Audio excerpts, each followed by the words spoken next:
Hey, what is an A player? Never hurts to do definitions. What is an A player? I have two definitions for you. Number one, a little bit technically speaking, I would define an A player as the top 10% of talent available for a particular role at a particular level of compensation. Right? So top 10% of talent, that's 1 out of 10, that we're being pretty selective. Top 10% of talent available for a particular role at a particular level of compensation. Two implications of this definition. Number one, you can hire an A-player receptionist making $35,000 a year. You can hire an A-player CEO making $3.5 million per year.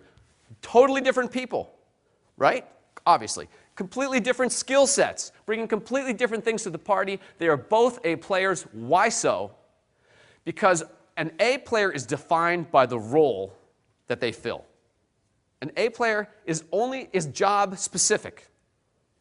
Now, I think there's some things that cross over roles. I'm sure that you would agree with me. Integrity, work ethic, some reasonable level of intelligence. I mean, it's not our corporate core values. Those are things that probably are going to cut across all positions. But beyond that, you're an A player to the extent that you stack up well to the job requirements. And an A player in this job is not going to be an A player over here. Okay, let me tell you a second implication of that definition, and it is this. When you're doing this kind of program, it's always important to try to figure out what is going to cause people 3 minutes in to say, I don't buy it. I'm going to sit here and I'm going to nod and I'm going to be polite, but I don't buy it. And I'll tell you one of the reasons that you might say that to me, even at this point, because many of us, I'd say at least a third of us, have a assumption which says this: you do not want too many A players in your company. You don't want too many A players.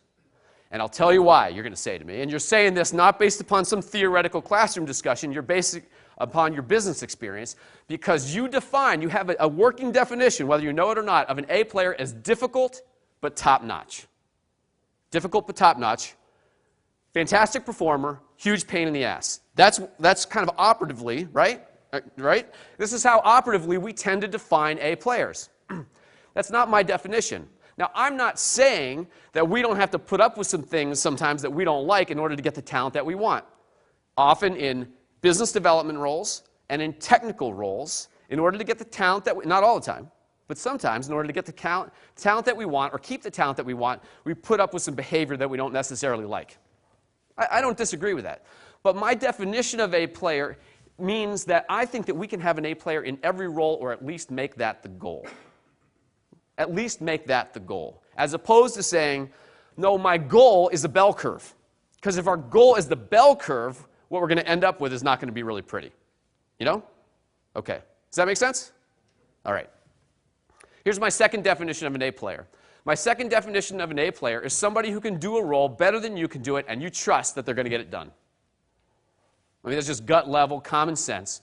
An A player is somebody who can do a role better than you can do it, and you trust that they're going to get it done. This is a big deal.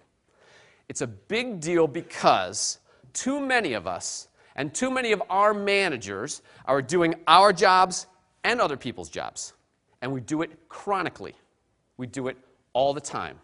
And the definition of insanity is doing the same thing over and over and expecting a different result. And that's part of what I want to introduce in this talk today, is a challenge to say, listen, let's come in with some very simple methodology and approach to figure out how we can ratchet up the performance in our team or go out and find the people that we need.